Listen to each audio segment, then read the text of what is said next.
Oh, we got that off. I don't know what's going on with Ian's camera, but Ian is having difficulties getting on the stream tonight. So while he's working on that, we're going to start. Hello, Real Amigos.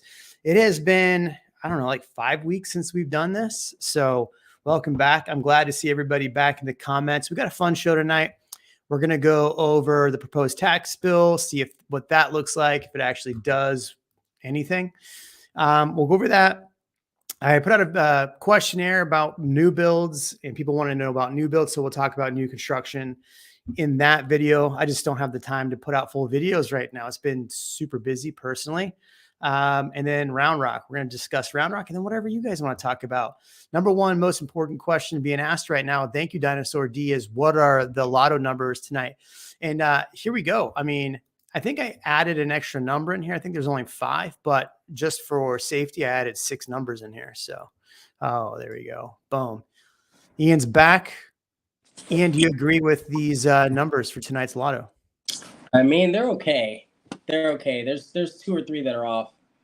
You can't have that sequence in there. You can't have like the 33, the 41, and the 43. That's like bingo numbers. I'm telling you, like, though, I mean, I don't make the numbers, you know. They're the numbers are the numbers. All right. So glad to see you, Ian. How is business for you? Man, it's actually really good. It's picked up a lot. I think people are excited knowing about the things that we're going to talk about later today.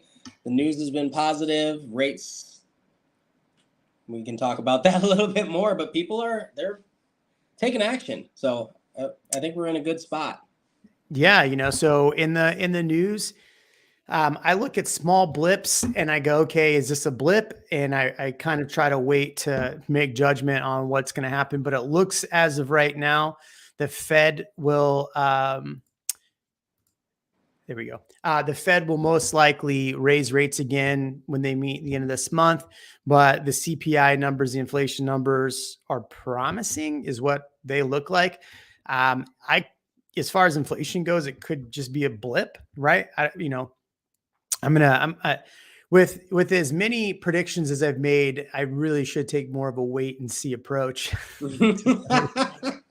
You make a lot of predictions. I think all of us do, but that's natural. That's natural. Yeah, exactly. So the first topic we're going to go over tonight is the property tax bill. I want to hear from everybody in the chat about the property tax bill. I also want to hear, what are your thoughts about the market right now? Just drop some fun questions, man. It's been a while, so we're back. I'm excited about that. Welcome back, Ian. You're funny. All right. Go ahead. I was going to say, so what about this property tax bill? I mean, first, I think we need to explain it to people that may not know what's going on. Right. And if you are interested in what's happening in the housing market in Austin, my next video is going to be breaking down the housing numbers that came out today, because for all those people saying the market's going to crash, we just saw a pretty huge jump in values. But let's talk about property taxes first. We can talk about the housing market and the Austin market here in a second. But let's add this to the stream. Let's go this one. Does this one work? Nope, that cuts you out. Okay. So let's go back to here. Okay. There's Ian. So still don't like that one. Here we go. Boom. Okay. There you go.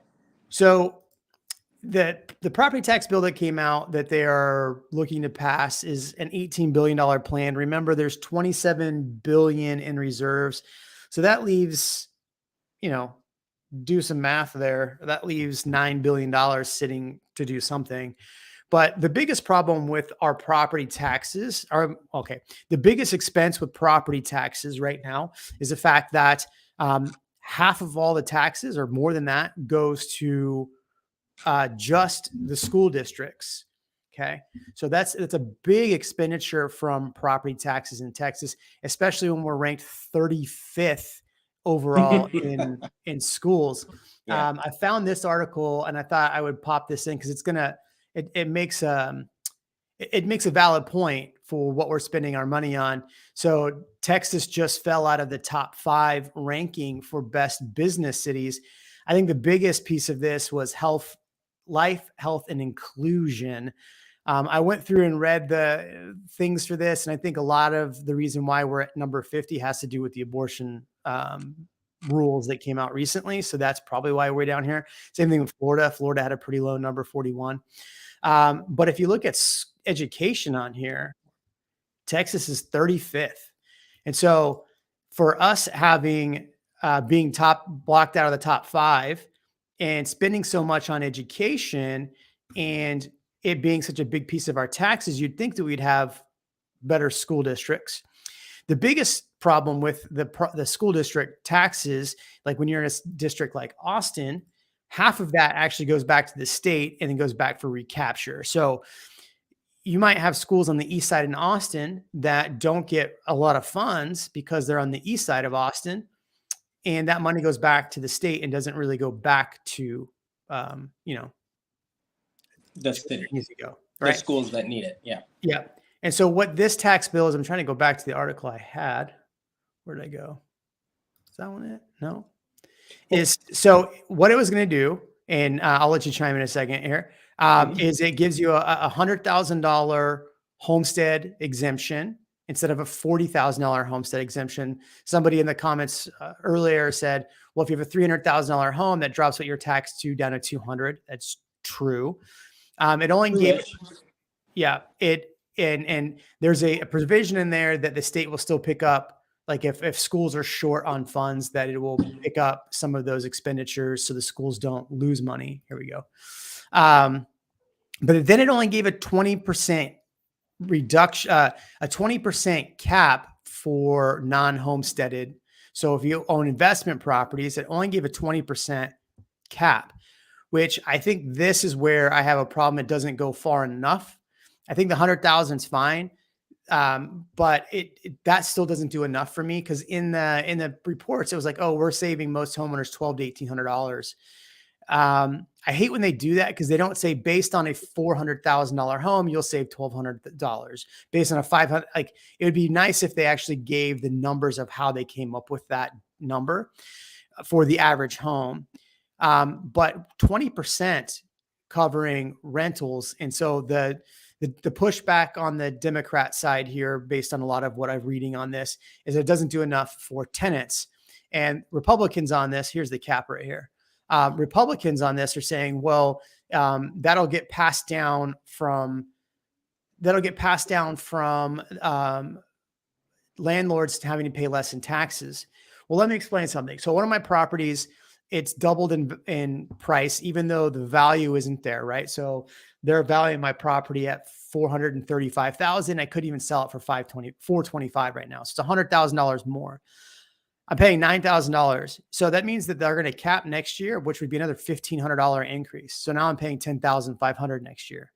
Where does that go? Right? That goes on to the tenant. And so the Democrats on the side, and I'm not trying to get political here with that, but that's, if you're reading the articles, are saying it doesn't do enough for the tenants because it doesn't do enough to help tenants. And I agree. Jeremy and I didn't practice this, I swear. Oh, I'm reading it. But that doesn't do enough for me as a landlord. If my value still goes up and capped at 20% next year, because I still am passing that down onto the tenant. And so it doesn't really do much for the tenant. It doesn't do much for me. And I'll let you respond to this in a second, Ian. The second part of this that I think doesn't do enough is it doesn't really bring down the current values currently, right? So it doesn't automatically bring down your value. So you're not going to really see a ton of savings right now. It says it does, but I really didn't see where it was going to. Feel free to correct me in the comments. But I think the biggest issue for me, and Ian, you just have experience because you literally just went to a hearing. So I want to get your take on doing an actual tax hearing because you just did this week. But the problem is how they assess the values of properties. That for me is what has to get overhauled, because when I'm fighting my property taxes this year, they had no answer to me for how they were actually valuing my properties. So Ian, jump in here, man. Okay, so the first thing I think that's relevant is, I don't know that everybody knows, but we talked about the schools being a huge tax burden, and some places, based on where you are, you're actually getting taxed in multiple school districts, from multiple school districts. So I think that's relevant. We've talked before about, well, if you don't have kids, how do you feel about paying so much in property taxes? So all those things are relevant. So I think this is a win. I think everybody feels like it's a win for Texas homeowners for sure. The recapture, that we've exhausted that topic, I think, a lot. So we don't need to talk about that. The 20%. So I like what you said about that's not enough, because you're right. If it goes up 20% for the next 3 years, if it's capped at 20% for the next 3 years, but you still have to offset those costs. That's a lot of money. Imagine if it goes up 60% in 3 years. People have been experiencing that in 2021 and 2022, the ones that didn't have their property tax, homestead exemptions. So, and you saw how that worked out. So that's the same thing here with investors. I think 20% is better, but it's not great. Yeah, I mean, I agree. I had another point I wanted to make about the property taxes, but you just went through and did a formal hearing with Williamson County, right? Well, so that is actually really interesting, because right before I was going to go, I rechecked all my comps, looking at things that had sold, and turns out that my my appraised value was way lower than I was getting ready to go argue. And I said, oh, I'm not going to go do that. I'm not going to go give them ammo. Right. So I backed out of that hearing, but I was excited. I was ready. I was like, okay, let's go talk about this. And it changed recently. So I had going back to how the market's been going, I had a couple for that house that had spiked the appraised value. So this is a good one, that Aaron, and I think this is where my other comment was going, was the rates will go up to make up for the loss of revenue. So this is really important to understand. So for those people that bought a new home build in the last year and you're at a 3% interest or 3% tax rate, property tax rate, property tax rate, what you're going to see to offset this $100,000 is they are going to raise the taxable rate. So this is what the schools always do. They're like, oh, we didn't raise the taxable rate this year. We decreased it, but they're assessing your property higher. So two things need to get fixed: the tax rate system, like how they actually do the tax rates, and two, what needs to get fixed, how they value properties. Those are the two things that have to get fixed, especially in Travis County. And this is where people are really getting hosed, is that how they assess your property is not clear.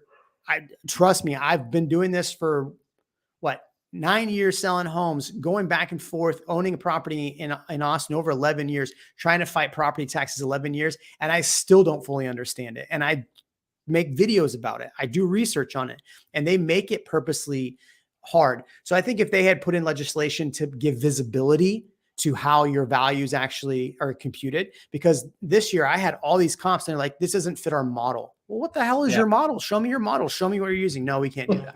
That's not how the government works. Come on. Yeah. Did the 100K exemption beat Abbott's plan? his was much more reasonable, decreasing the percentage of the ISD tax along with the 5% cap. I think that would have been I would have liked to see the numbers on both of these side by side. Because I Hold on, think 5% cap for regular consumers? so this Buyers? is application for Non-investment buyers. homestead. Yes, for homestead. Oh, okay. Okay. So right now the cap is what, 10%, Yes. right? Yeah. So it's capped at 10%. So if Yep. they reduce that and then they reduce the percentage of the ISD tax, that I think would have been a little more effective and done more. And I think why they didn't come up with that, I do find it odd. And you tell me if I'm wrong for thinking this. There's a lot of celebration right now. If you read the comments, there's a lot of celebration about, hey, we did something historic. We did something historic. Personally, I've heard legislators say, we've done something historic and my healthcare is like triple the cost. Right? This is a big deal. I kept hearing this is a big deal. So I don't know. I'm concerned that this doesn't do enough. Am I justified in that, Ian? And do you in the audience, am I justified in thinking that? I think you have to, I don't know if you have to, but I think they're tackling things in segments. Mm-hmm. And this is a huge win for this segment. Property taxes has always been a big concern for people, especially that are coming from other states and relocating here to escape whatever they're trying to escape or to have a different lifestyle. And they get here and then they get hit with these property taxes thinking they were going to save X amount of dollars. So it's still a big win, but you're right. There's still, 5, 6, 7 other things that they can work on that will make things pretty good for people. Yeah, and Aaron. So for anyone that doesn't know what Aaron's done, Ian has actually worked with Aaron and bought investment properties. But Aaron's really kind of hitting the nail on the head with his comments here. So pay attention to his comments; they're all very well done. But he says Joe Raspberry. Is that his Joe Raspberry? Hey, Joe, great Love name, it. man. Yeah. Jeremy Knight's a great name too, by the way. Ian Williams. I mean, we could work on that. Ian, what? The benevolent beret is pretty good. Yeah, I came up with that the first show. That was good. That was good. All right. The problem is that when a property is sold, it gives them more ammo to raise the appraisal. In a perfect world, there would be where no one moves is great. Realistically, you will move about every 7 years. And then he also said, just wait. I predict rent will go up about $500 to $700 a month in the next 24 months. Because had they tackled, like, here's the thing that's driving me crazy about a lot of the stuff we hear, Ian, is that it's all about affordability, Yes. about affordability. Yeah. But the approach, and we've talked about this, the approach of how we get to affordability isn't increasing supply. Right. So to increase affordable housing in Austin, there's no tax to increase supply. If there was a tax to increase supply, give some of these landlords or these people building these properties, all right, build tighter, and this is one of the articles that I had was there's a group that's really going after the city council, still saying they're not doing enough to get with supply. So, I mean, what are your thoughts on the affordability with that? I think there are a lot of issues that are affecting affordability that I don't know that we have time to go into that are relevant. So I'm going to give a super quick example for those of you that don't know. National Association of Realtors is going through a class action lawsuit that will affect realtor compensation. And so that tacked onto current interest rates, tacked onto property taxes, tacked onto all these different things, cost of living, everything is essentially going up. And so if people are buying these homes and then let's say they want to start building a portfolio for their family, it's already hard for them to get in and start doing that. And so that just has to be, some of those costs have to be passed on to people that are going to be renting. I don't know a good way to tackle rental affordability right now. Rental affordability. Right. Because here's the thing, ultimately, how many people want to buy a home versus rent a home?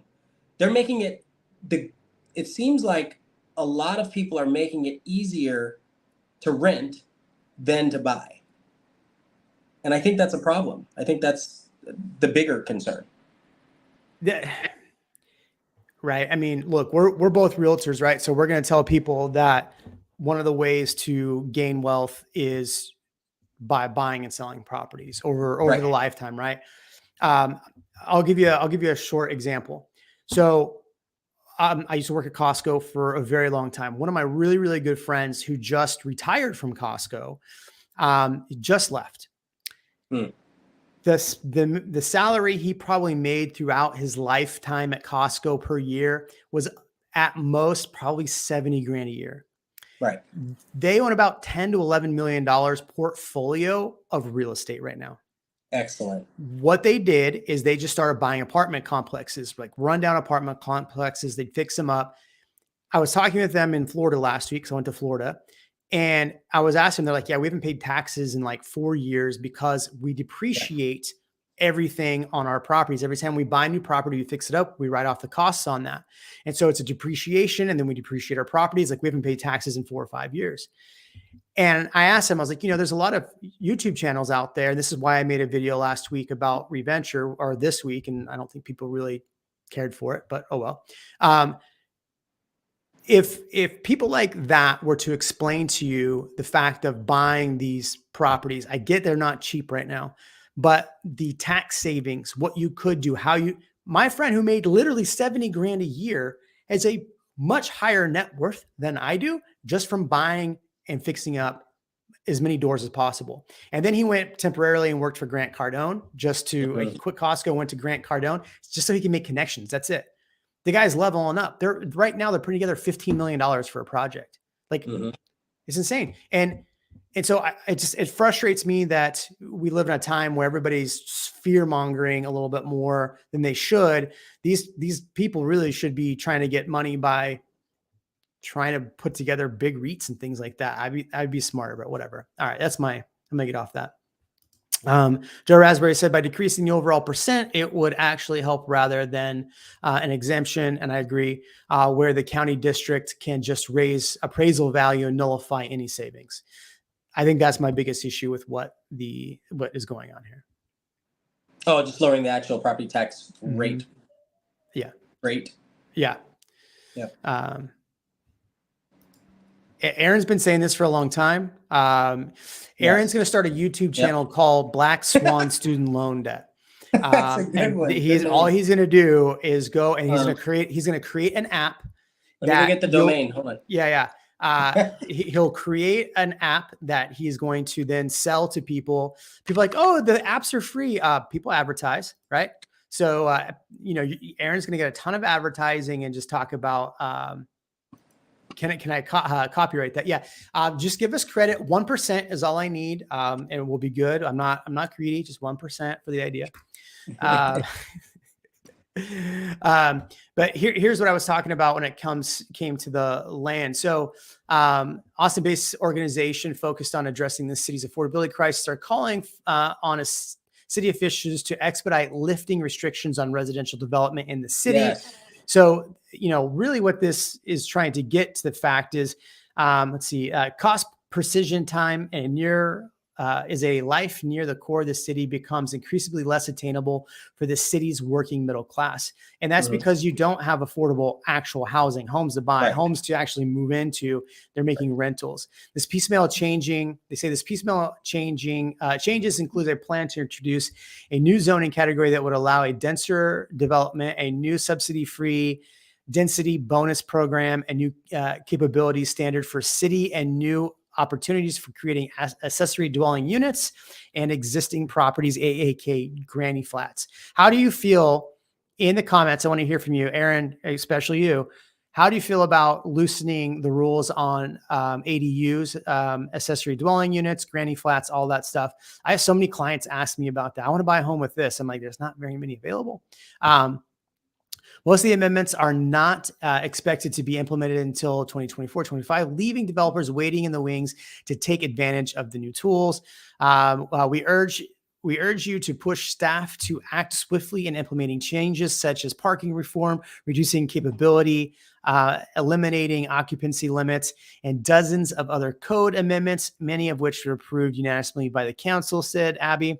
So really, all right, and here you go. But for those levels compared to the median prices of 335 in the Metro 407 for the city of Austin from May of 19 to the prior COVID, and buyers having lost significant purchasing power in recent months because of heightened interest rates. So yeah, basically they're saying what we've been saying a while, right? That it's unaffordable, and part of it has to do with not having as much inventory. But I digress.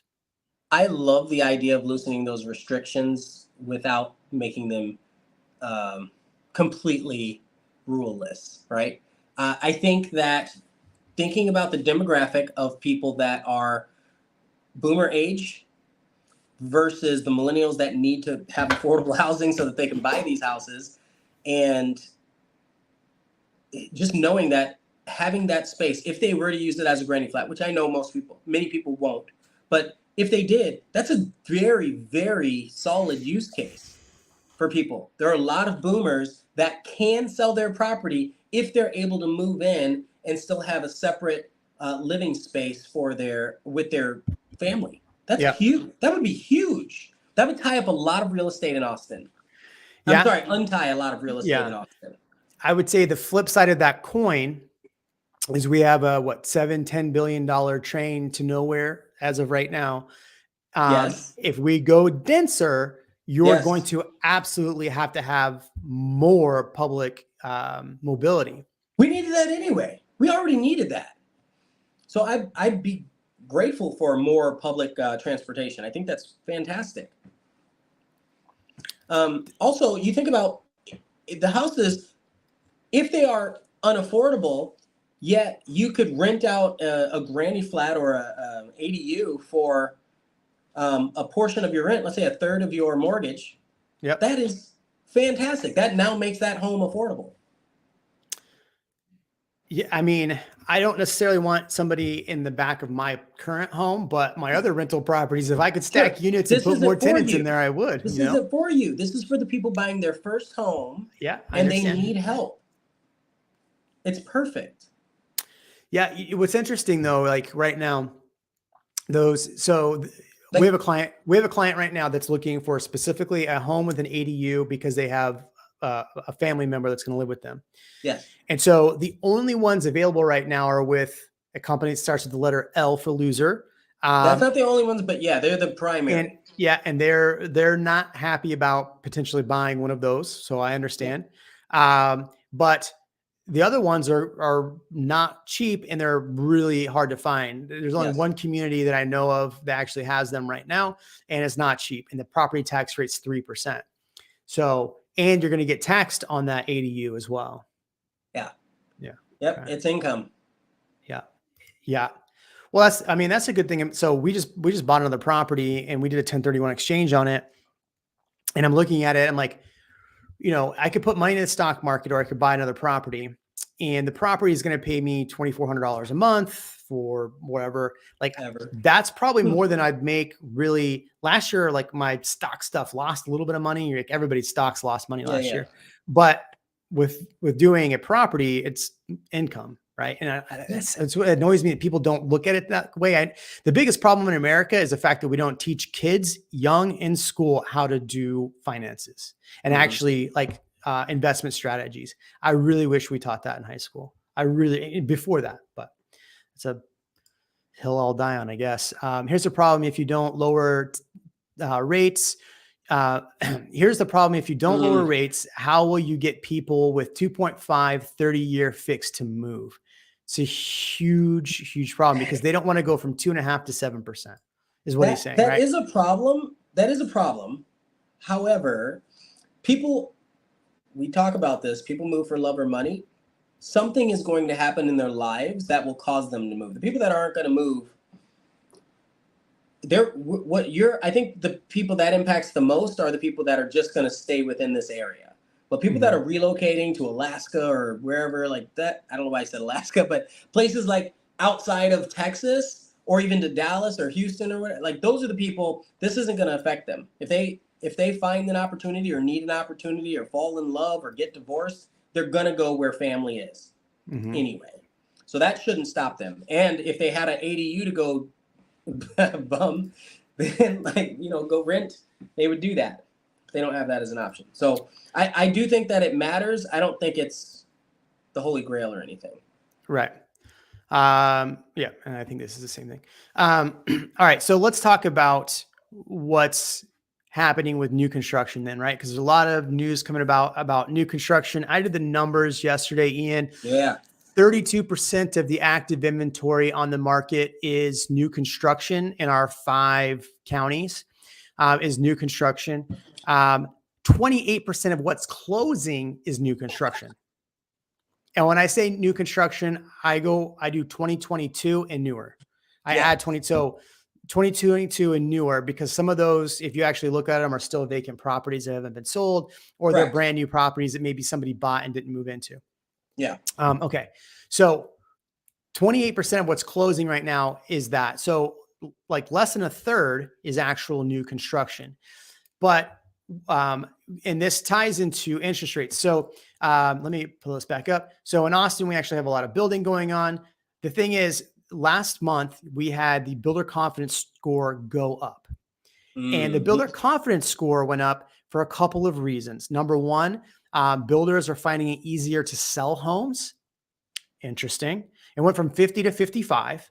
And so the builder confidence score is basically just a survey from all of the builders out there. And they go, yep, we're feeling better about the market. I remember in January, I went to an event with Highland Homes and they were high and mighty and, oh, this year is going to be amazing. Hasn't been as great as they thought maybe. When they say easier to sell homes, I think they've just figured out new ways to market that excites buyers. That's it. So, right. I just and had so, go ahead. I was going to say, I just had a closing and they bought down their rate. They didn't spend, I think they spent $10,000 or so to buy down their rate, but then the builder brought their rate down, and the lender bought their rate down. And so when they walked out of there, it was like a 3.6 or something crazy. I'm like, whoa, right now, 3.6, new construction, beautiful, beautiful home. So it's just being creative with the financing strategy. It worked out real well. Right. And so this is where the builders are finding success, right? Because the builders partner with lenders, right? You're still paying a lot in fees for the, well, I recommend that if you are going to go to a builder, you always get a second opinion when it comes to, and every good realtor that you're working with, if they are good, should tell you to get a second opinion with another lender, because then they can actually show you where the fees are high or low or, you know, just right. You could do the 3 little bears with it, right? But to your point, this is where builders are finding confidence, because if I'm a home buyer, and I made this point a while ago, but if I'm a home buyer and I'm looking at a property at 500,000 at 7% interest rate, and I go into a builder and that property is 525, 550, but they're giving me a 4.9 interest rate instead of the 7% where we'll look at rates as you talk, I'll pull up rates. Well, of course, I'm going to go buy the new home and I'm going to go buy and get the better rate. On the flip side, if you are a buyer buying in a new construction neighborhood, Ian, what's the one thing I always say to be careful about? Property taxes? Property tax rates. Yeah. So if you are one of those people that's going, okay, I'm going to go into a builder and I'll go with the builder. I've seen this a lot recently, man. And it really bothers me. 2 builders in particular do this a lot. They advertise 1.9% interest rate. It's or tax rate. Tax rate's 1.9%. You sign all the documents. Hey, by the way, there's a PID, but it's okay. Don't worry about the PID. Okay. There's a PID. Don't worry about it. But it's 1.9 tax rate. The PID is 15 grand, 20 grand, 30 grand. It's like a Melrose. So you actually still have utility taxes. Bait and switch, man. Best bait and switch. Right. So you're still paying $300 more a month than you would have thought you were, because you're paying off the PID, which is 15 grand. Well, 20 grand or whatever. The problem is people are going in with, forget the realtor thing, but they're going in and they don't know what they're doing. They think they know what they're doing, and then they get hooked because they see this beautiful house nobody's there to tell them otherwise because the builder wants to sell that house. And you're caught. Right. You're caught with Right. this crazy property tax. Oh, Right. sorry, it's not a property tax. It might be a PID. A PID, right? It's still a tax. It's still a utility district tax, or payment. So, all right. So that's something to be careful of if you are. I mean, I highly recommend you work with an agent. But the other thing is, those people that are going into new builds and doing that 550 because they're getting. What if they're looking at a neighborhood that doesn't have new construction? Right. Yeah. Well, I think those people get jaded because we've been talking about 7% interest rates. We've been talking about how high the interest rates are. I think it's good to work with a lender and get the numbers for buy downs, because if you're looking at homes that are on the market more than a couple weeks, I'd be asking for 10, 15 grand to do my buy down to get me a 4.9, maybe get you a 2-1 buy down. Because what's the thing everybody's talking about still is that interest rates are coming down. And I have an article here. I'm going to do a full video for next week, breaking down like this whole interest rate thing. Our interest rate is going to be falling. So if you're doing a 2-1 buy down and you have, a lower rate for 2 years, and I don't like the saying, marry the home, date the rate, but this is one of those scenarios where that might be beneficial. You really need to do the numbers and make sure for yourself that doing a 2-1 buy down. So buy down would be like you get a 4.9% interest rate for 2 years and it goes to 7%. Or whatever the current market rate is for the interest rates, right? So if interest rates go up, then and that's where people got in trouble, is they did, those loans where it was, I forget the term of it, but it was like a 5-1. And then it goes to like, you had like 3.2% and now you're at 7% interest rate. Right. And so it's the same thing as getting that tax bill after their first year for new construction. So builders are still building. The challenge is I don't see affordable, like looking at the market. I don't see a lot of new construction close in under 500. What are your thoughts? No, agreed. 100%. I think it's hard to find what you would call affordable considering the median income, I think is how we say it. Like, what's the income of the area for a single person? If you have a dual income, that doesn't really count, right? But for a single person, would it be affordable for them to purchase this home? There are a lot of ways to get them into the house, but with their payments will probably be high, right? If everybody's paying everything for you to get into the house, it's not going to be good. Right. And so the question then becomes, if you are looking at new construction or you're considering buying the last half of the year, which you guys see in my Tuesday video next week, we're going to talk about prices. Should you still buy new construction or buy resale? Dude, I've got a client, I've got a walkthrough tomorrow morning, and I'm like, you can buy this, the one that starts with an L that has an attached ADU, and you can live in the ADU, rent out the rest. Thank you. ARMS. For some reason, I could not think of the word ARMS, even though I have two attached to me. Also, we talked about PID earlier, but we didn't mention that there's a high probability that the PID decreases over time. It just takes a long time. Right. Well, so because the PID does decrease because you're paying it off every month, right? So if the PID's a $15,000 PID, they have it for X amount of years at $300. So like one of the neighborhoods I looked at here in Dripping Springs is like a 1.89 tax rate. I'm like, oh, it's amazing. They're like, oh, but there's a $300 a month PID. I'm like, well, how long is the PID for? 5 years. And I did the math. I'm like, it was like $17,000 PID or whatever it ended up working out to. I'm like, so they're still got to pay $17,000 back to the developer for developing the land. Am I right? Right.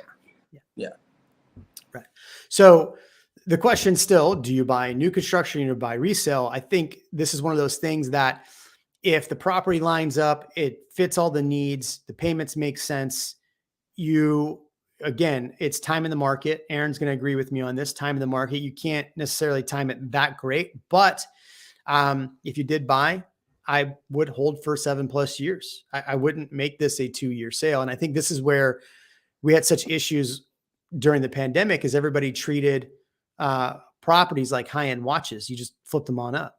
And that's where we run into issues. Speaking of, I think your use case is highly relevant when you ask that question, and I don't think everybody understands that. For example, if you want a large lot with beautiful trees in a school district that's been tested and didn't just get created last week, you can't buy a new construction, right? Like you have to buy a resale. Do you want your rooms to be a 9 by 9 square foot room for 600,000, or do you want to have, like a 20 by 10 foot room, 4 of those?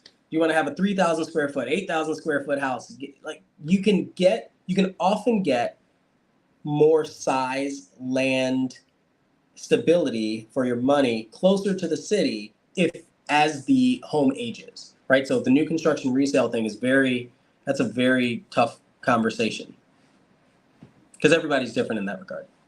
Yeah, it's really easy for people to say Austin sucks. Love to see why you've, the whole comment section is for you to discuss why Austin sucks. San Diego double, triple value. I don't know what that means. Yeah. So again, I'm not going to tell you what to do as far as buying new construction versus resale. I'll say there's benefits to both. The person that said Austin sucks, did you own property here or did you rent here? I don't even know if they live here. I get a lot of people that are from California just don't like Texas because of all the news, so they just write angry comments. So I never know. Yeah. I never know. And I get told how terrible I am for being a realtor. You know what I should do, Ian? I have too. Like you know what I should do, Ian? I was like, what's that? I should convince people that the market's crashing, create an app to sell stuff to people, and then just create an app. And then people and send reports out every week that show how it's crashing. Yeah.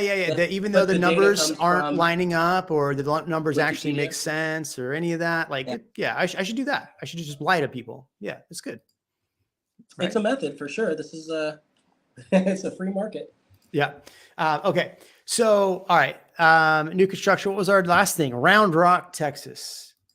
Moving on to Round Rock, Texas. In the news the other day, it was announced on whatever morning show that was. What morning show is that, Ian?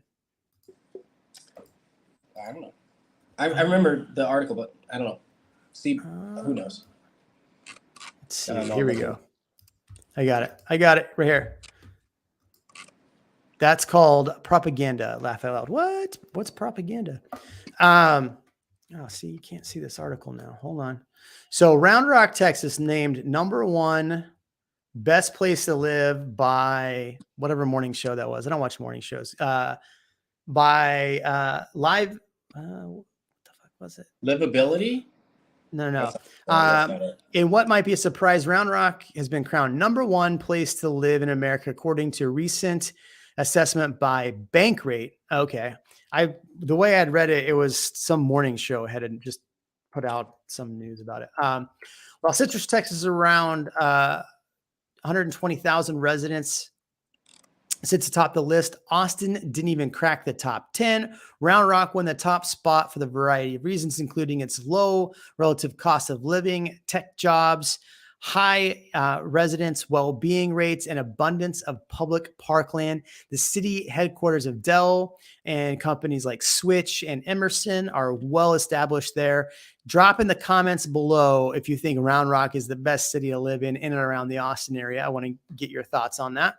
Bankrate's assessment says 80% of Round Rock residents living within 10-minute walk to a public park.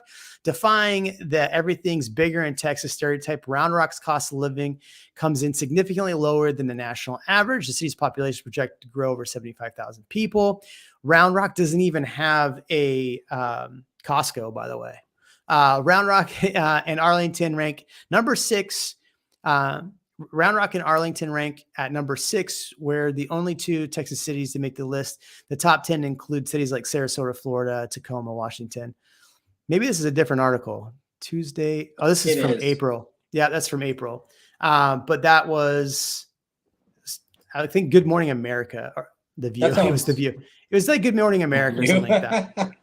So what are your thoughts? I want to get your thoughts is it better than Dallas? Rebecca lives in Dallas. Is it better than Dallas, Round Rock? Let's hear from you in the comments. It's not even the best around Austin. I think best place around Austin is probably Cedar Park currently. Well, so best is so relevant, right? Mm-hmm. Or like relative to the person you're talking to. So remember I think in 2017, right before the pandemic, Round Rock was fourth safest city in the United States. I remember that was their claim to fame. It's like, oh, okay, Yeah. what does that mean? And then the sheriff got busted for, I don't know, his cops TV show where he was abusing people, and then he got indicted. There was all this stuff. It's like, okay, well, how safe was that? And what are they actually telling you? So schools, you talk to people that are in Round Rock that have their children in schools, and they're going to say something different than what the media portrays. And I'm not skewing it either way. I'm just saying that's the reality of it. I know teachers that worked in Round Rock ISD. I have an agent that she used to work at Round Rock ISD, and she couldn't wait to leave. But that's because of the style of learning that her kids needed, and that's not. But it ends up kind of blowing up in the media. So the school, I think, is really important. Houses. A lot of houses in Round Rock are 80s, 80s, 90s. And then the new construction, you're hitting your 3.2 tax rate. It says Round Rock address. It's Hutto School District. If you don't know that. Like there's all these little things that are factors in there. And so people are like, oh, I'm buying a house in Round Rock. It's like, yeah, but none of the things that you thought you were getting are actually happening. That's actually a really good. That's actually a really good point. As you say this, I'm going to bring up niche.com and am I doing it on here? Here. And so Cedar Park, they have some nice parks. It's the topography is nice. The school ratings have been pretty high. But here's the thing about Cedar Park is Leander and that place that shall not be named. What's it called? Travesty. What's the name of that neighborhood? Travesty. That's a good one. So that is all lumped into Cedar Park ISD school ratings when it has its own schools. Like it's not the same, but people don't, they treat it like it's the same. They say, oh, Cedar Park, I'm going to be good. Oh, Round Rock, I'm going to be good. There are places in Round Rock that people do not want to live. There are places in Cedar Park that people do not want to live or can't afford to live. I mean, here's looking at the schools. This is rated by niche.com. You take what you want from niche.com. Sometimes I don't necessarily agree with school ratings on some of these, but that's just me. But if you look at it, the Round Rock ISD, which is what Round Rock is touted for, you're right. It doesn't necessarily cover all of Round Rock, but it also goes all the way over to right next to Cedar Park. Correct. Right? Yeah. And then it covers the Brushy Creek. Austin. Like you can have a Round Rock address with an Austin house, Austin ISD. Right. You can have Round Rock address in Cedar Park ISD. You can have Round Rock address. Look at McNeil High School. McNeil High School is rated an A. Nice. And you can do Round Rock with the Georgetown ISD. You can do all of them. Pflugerville too. You can do Round Rock with the Pflugerville ISD. That's the thing. It's like this amalgamation melting pot. Yep. Let's see what everybody's saying about it. Jobs. All right. Round Rock is closer to Domain and Dell. Yes, there's a lot of jobs in the Wells Branch area. Tech Ridge and Domain aren't too far away. Yeah, but Tech Ridge is not Round Rock, right? Correct. Domain is not Round Rock. It's close. I will give them that. It is so close in proximity that you can hop on 45 and get almost everywhere in 15 minutes. Depending on where you're positioned in Round Rock. Mm-hmm. I would just say my experience driving in and around Round Rock, once you get off I-35, it is pretty congested still. And it really, it's you have to get further away from I-35 and it gets a little bit better. But if you're trying to travel from Round Rock to downtown or Round Rock to Dell, not to Dell, but to the Domain, it's a little bit of a drive, and then you got to pay for tolls, right? You got to go down the 45, you got to go down or take surface streets across. So that becomes a problem, or go all the way down to 183 and then come back up if you don't want to pay tolls. So that becomes a problem. But I mean, Round Rock's always been in the top 10 list pretty much every year. And so that list was by Good Morning America, and they said it beat out Sarasota, Florida. Fun fact, I was just in Sarasota, Florida, because somebody's looking for more investment properties. And Sarasota was I went to a bunch of different cities, and Sarasota probably was my favorite of all of them, but I don't want to live on the Gulf. So, Mm-hmm. Is yeah. that north of Tampa? South. South of Tampa. Okay. Big time. Big time. Indeed. Wells Branch is I think Wells Branch is highly underrated. Yeah, it's a good area. It's a solid area. Yeah. Wells Branch is highly underrated. I live east of 130 and I love it. Where does he live out? Is that like near Siena? Is that it? You don't have to say it, but you say where South it's there, near. yeah. Oh, okay. The cool thing about being near 130 is that 130 fastest speed limit in the United States, and you can get to Austin very quickly. So you can hop if he can hop on 130 and get down to the airport in 25 minutes, if that. Yeah. Right? Like you can't do that in Dripping Springs. You can't do that in Cedar Park. So you can't do that in West Georgetown. It has to be along 130. I mean, Joe makes a good point. Round Rock Donuts, IKEA, Jam 35, and some janky outlets. Round Rock. No. Round Rock Donuts is everywhere now. They have a couple other spots, so they have one in Cedar Park. So Joe, you are forgetting Kalahari, the Round Rock Express. There's a golf course. How about Old Settlers Park? Old Settlers Park. It's next to Pflugerville. That's not a win. It's going to be close. It's going to be closer to the new Samsung plant. They're building the district. I don't know where that's at, but they're building that in Round Rock. That's a pretty big deal. A lot of the things that, so if you look at Austin, they had a lot of stuff that was being built up downtown. And then those restaurants that were successful, they were like, let's put one in the Domain. And they said, okay, that's great. And then the next spot they started putting them is Round Rock. And so in Round Rock, you have your Via 313s, your Amy's Ice Creams. You have like all that stuff popping up in Round Rock now. So it's kind of interesting. It's closer to college. It's closer to Dallas. It is closer to Dallas. Just kidding.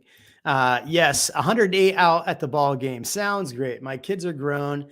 You can't pay me to go near Kalahari. Kalahari seems like fun. I have like gift certificates to go to Kalahari, but I've still never gone. Instead, I put a pool in, so I don't have to be around people.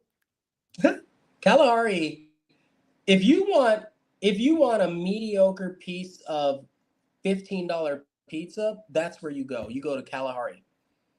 That's funny. True.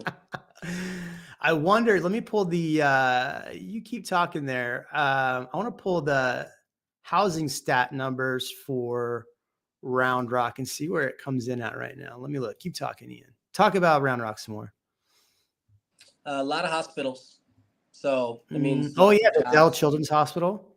You have the Dell Children's Hospital. You have a Seton Ascension. You have Baylor Scott and White. You have I think a wing of Austin Regional. So you have a ton of hospitals and residents there. You have a lot of colleges. You have is it one of the Georgetown colleges? Like a satellite of one of the Georgetown colleges, I think, is there. So the question is Round Rock the best city in Austin? Because apparently it's the best city in the nation. Is Round Rock the best? You in the comments, our friends here, right? Is it the best in the nation? Is it the best in Austin? I want to hear from you. So here's the market stat numbers. Sorry, D, I got to get you out of here for a second. So this is what I typically like to look at as far as looking at, if you look at Austin, now these numbers get skewed. It's something I think people need to understand. These numbers get skewed, but right now they're saying the median's around 410. For existing home is 413, and buying new construction's 406. Oh man, I don't even know about that. Yeah, Let's see. I could see it. I could see you getting a new, but here's the question. Like what's the builder and what's the size of the home that you're getting for 406? Is it a 1,300 square foot house? because the numbers don't tell you that, right? It just says you get a house, or Let's that's the see. median. Let's see. Still on screen, And I think right? builders Okay. can get away with that. I think they can get away with, I'll call it cutting corners, because people see the writing on the wall that says Round Rock's great. And so people are going to want to buy there anyway, and they're going to do what they can to make it happen. Okay, so here's Round Rock. Brushy Creek's not really Round Rock, but It is. it shows up. Some I of mean, it. yeah. Brushy Creek is half of it. 1.2 million for a brand new home in there. So that's for a new home. We're looking at 5. What does that get us? What does 449 get us? 1,300 square feet. That's what I said. Oh, I wonder what the taxes are in here. Let's look. It's probably a 2. Oh, is that a new construction? 1.9? Yeah, 2. Who's a builder on this? Round Rock's really good at that. I'll give them that one. Because you also have the upper Brushy Creek mud, which is very low. It's like 0.00 something percent. Man, instead of paying like crazy property taxes, Round Rock, really good. Generally really good on property taxes if you know where to look. If you know where to look. And that's why it's good to have a really good real estate agent helping you. Let's see. Over here towards the east side in Homestead at Old Settlers Park, 550 for 2,500 square foot. Is that a Meritage? 2.6. Yeah.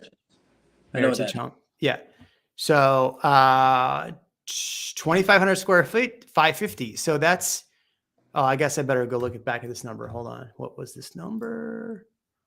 What does that give you square foot? That's price per square foot. It doesn't give you the median size. No, they don't want to give you that. No. So, but it's also 257 a square foot at 406. The average price is 460. I just established that it is hard to find something for that price in Round Rock right now. Yeah. I think the price per square foot is still lower than Cedar Park. Yeah. I mean, I think this is where they're trying to say, because even way out here, oh my gosh, this is, what neighborhood is this? Is this Sienna? No. Not University Heights, is it? It's 2.09. That's not bad. Scott Felder. Yeah, I just was. And here's the other thing with that new construction stuff. Look at the price history. I love this stuff. Show you live on air. Yeah. New started at 641, 646. So it went up. Then to 609, then to 604. So for those of you that don't know, in a community where they're building new homes, for every X number of homes they sell, they raise the prices of all the homes. So I believe, this is Salerno. So next to Salerno is a KB. You can get 409. Oh, did you? It's not that exact house, but it's very similar. Same neighborhood and everything. Man, is KB selling to investors out there? Dude, yes. So I just got it accepted. 2.84 though. Ugh. Hey, it is. But they're giving the farm away on this one. For us, for this situation. It's a particular situation. It's a cash purchase. We're doing pretty well with it. Yeah. Okay. Wow. Okay. I heard you spoke in a class today. I sure did. Thanks, Christina. It's good to see you.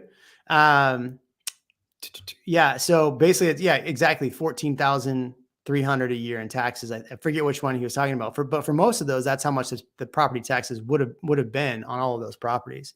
So that's why this tax bill, still doesn't do enough. Rebecca, you've read probably stuff about the tax bill. I want to hear you're a Texas real estate agent in, I think, Dallas or near the area. In Dallas? Yeah. What are your thoughts on the tax bill? We were talking about that's passed. Joe Stacho, I agree. I would rate it about the same. He said, Kyle, Cedar Park, Dripping Springs, Pflugerville. Stop it with Kyle. Don't do that. You stop it with Georgetown. You stop it with Kyle. It's interesting. So I looked at where all the sales were, and they were all up towards Liberty Hill and then down in Kyle. Yeah. So, well, that's just because of the price points. That's it. Very simple, right? People for a while couldn't. That was the affordable homes until they start realizing, until they started paying attention to tax rates, and then they were like, "Whoa." What's interesting? Jaden, you just might be a good clip here, Jaden. Wink, wink. But we just made a really good point here because we just showed you what the median prices were, right? So the median price for a brand new home in Round Rock was around 409. We found maybe 3 or 4 homes out of 53 that were actually on or at or around that price point. Everything else was in the 500s, mid 500s. So I think that shows you that the numbers can be manipulated because right now there's nothing closing under that based on what we have on the market. Right? Ian? Oh, I mean, I need to see more. It was a little You need to see blurry. more. I'm using my phone. I Oh realize I'm man. using my phone. Yeah. Well, I mean, look, I'm as I'm going through this little neighborhood right So here, so just okay, let me talk about that one for a moment. So that neighborhood in particular, that builder in particular, they are notorious for putting things on. I don't know about notorious for it, but in this case, they'll put something on there, and then that's with incentivized prices, but they still have wiggle room. They may still have. It depends on the situation. So if you're looking at these numbers, that has nothing to do with what they're going to close at. And so that what they close at is what we're using, is what we're getting for our numbers each month. mm-hmm. So you're not seeing that just because you see that number at 514 or whatever it was. That's not what it's going to close at. Almost guaranteed. Taylor Morrison, same way. They don't even share their. They don't even put it on the MLS what they close at. They just don't tell anybody.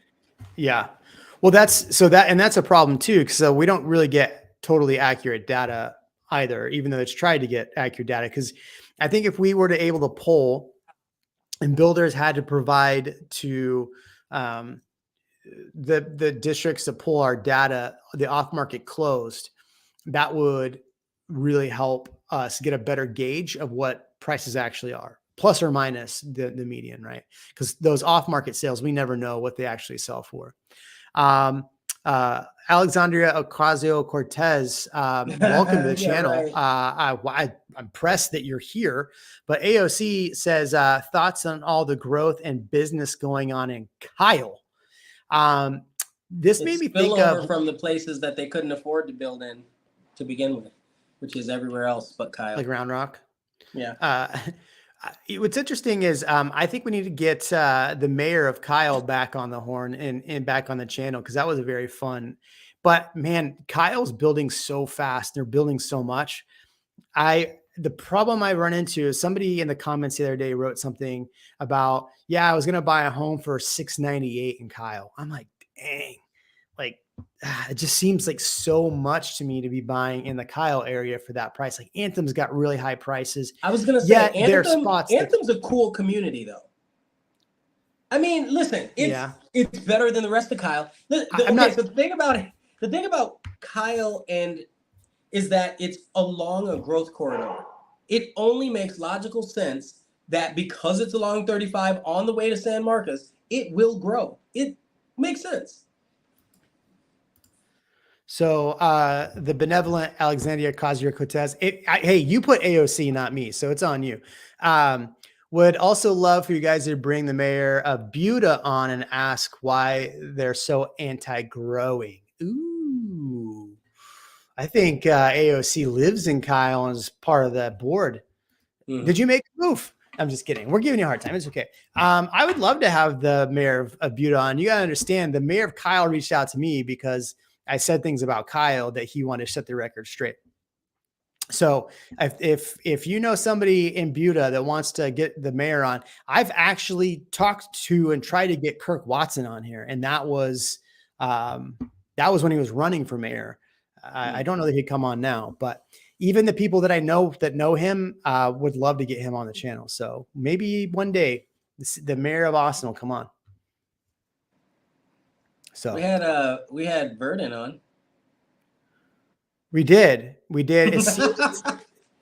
don't know if Celia's campaign reached out. I don't know. I didn't take it seriously because I wasn't sure if it was 100% her campaign or just somebody that said they were with the campaign reached out. And I was like, yeah, sure. And it didn't sound legit. Like she was actually like, it was real. And I reached out to Kirk Watson. So, yeah, we'd love to see. So, circling back to the taxes, the new tax cuts, I know they are increasing the amount of homestead exemption and cutting the school taxes. They just didn't mention when. Okay. All right. There you go. Ian, say something to the people.